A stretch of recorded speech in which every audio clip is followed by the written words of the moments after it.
Welcome to this special edition of Tornado Watch. I'm Team Director of Athletic Communications, Travis Chellier, with Amani McFadden of the women's track and field team. Thanks for joining us today. Thank you for having me. Recently, back in November, you went to the NCAA Leadership Forum in Baltimore. Can you talk about how that experience was, kind of what you learned from it, and an overall synopsis, I guess, of the experience up there? Yes, it was very different from what I expected. I thought it was going to be fun, but it was beyond what I imagined. I learned a lot of great things about like communication and like how to communicate with other people, and like kind of to be a leader, you have to learn how to follow. So that was one of the things that kind of stood out to me, and it was a lot of fun activities. We had a very busy schedule. We literally were up from like 8 in the morning to like 9 at night, like full of very informative and exciting experiences. We did a lot. It was a lot of communicating and just taking it all. It was a great experience. Yeah, and you said it was over 4 days, so I'm sure it was pretty busy 4 days up there. It was very busy. One of the things I think it sounded like that kind of helps students grow when they come to this is kind of get them out of their comfort zone. How was that? I mean, when you got there and some of the stuff that you did, how did that help you get out of that and maybe build on going forward? I think everybody was so welcoming. Like, we first got there and we had to check in, and it was basically over like an hour and a half, and they had just games everywhere, like Jenga, like live sizing. There was a lot of like social media. You could tweet and you could see your tweets pop up. So it was very engaging and interacting, and the athletes were very welcoming. So they were just like, oh, like come play. So at first I was like standing there so awkward because I'm not used to like being around hundreds of people that I don't know, like not even one person. So it threw me out there. Yeah, and with that, I guess it helps you kind of build relationships with other student athletes that from maybe the West Coast or someplace else that you've never been, and talk to them about their experience. How fun was that to get to know some other people? It was amazing, honestly. I met like so many different people that I'm still in contact with, like to this day. We're in like a massive group message with a lot of people that we met, and we still communicate. We follow everybody on social media. It was just good hearing like the similarities and differences from our schools, even though like we're so far apart, and it's like we still basically have some of the same core values. Like I met a girl that goes to a deaf school, and she's like, she wants to be a translator. She's not deaf, but everybody else is. So she was talking about how she bridges that gap from like trying to learn how to communicate with them without like her trying to seem better than them. So it was good to hear everybody's story, and communicating, but the relationships are still lasting. So yeah, what were some of the things that maybe you picked up from some of the student athletes that you weren't expecting, or that just was like, oh yeah, that makes sense? Or I guess how open they were to like other people.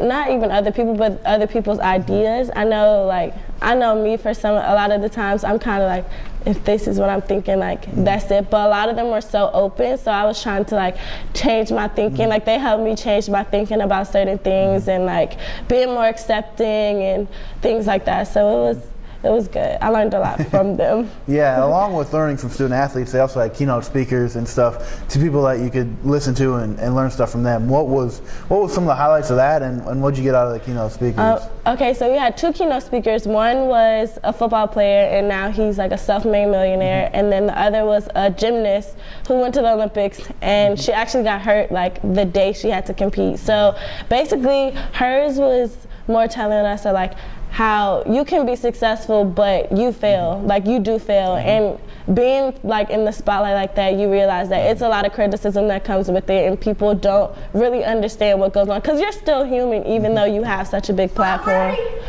And the football player, he was basically saying like, if you want it, like go get it, grind for it. Like the same methods that you have like in your sport, have that in your community, like in your workforce, like everything, just be persistent and go get it. So that's what I took away from those. Yeah, and along with that too, there's so much stuff that you did. You also did a little bit of community service too. Yeah. Talk about kind of how that was and how that went, and if that's something. So we went, we had our color groups. They always split us up into color groups, and we were with those groups throughout the 4 days.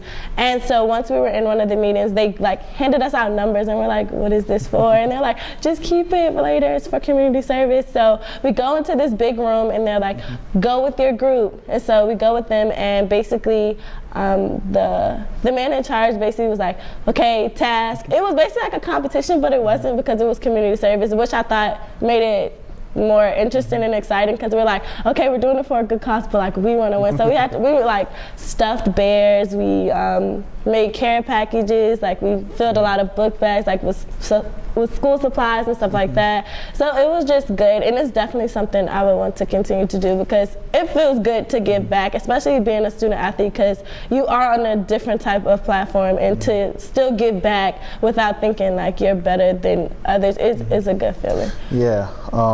What are what's maybe one experience, or what are the biggest experiences that you got that you're going to take with you and maybe bring back to your team, or kind of help other people around King improve?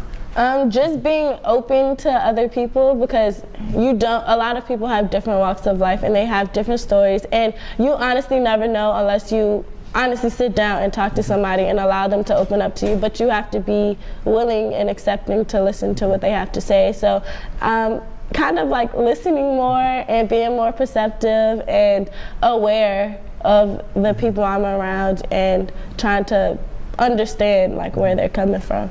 Is that kind of the one big thing that you're going to take away from the 4 days? Or is there something else that kind of sticks out in your mind?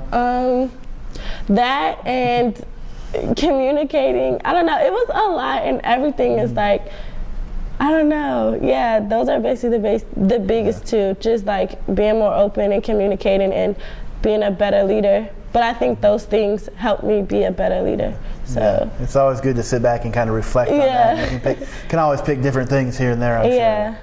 But overall, it was amazing, and I was so grateful to go, because it was very, very fun. So you'd recommend somebody else to if they had the opportunity to go and take it? Absolutely. And take full advantage?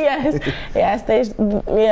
Because you're not with people that you know, so they know you. But when you're with other people, you're allowed to be more open, and you kind of, it's new people, they don't know how you are, how you usually are around a certain group of people. You're able to be more free in a sense, even though you don't know them. Because I'm not gonna see, what's the chances of me seeing you again? So it was good.